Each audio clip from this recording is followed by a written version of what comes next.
Қорқақ қоян ертегісі. Ертеде орманда қайырымды қоян өмір сүріпті.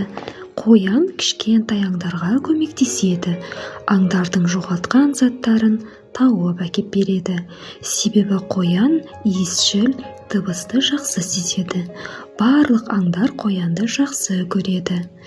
Бір күні қоян орман ішінде жүгіре-жүгіре, секіре-секіре шаршап қалады.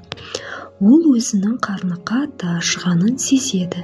Қолына дорбасын ұстап бақшаға келеді. Қоян сәбіздің иісін тез сезеді.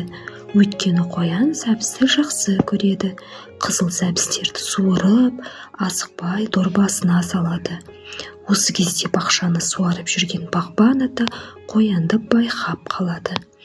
Ақырын келіп, қоянның дорбасына 40 қабат салады.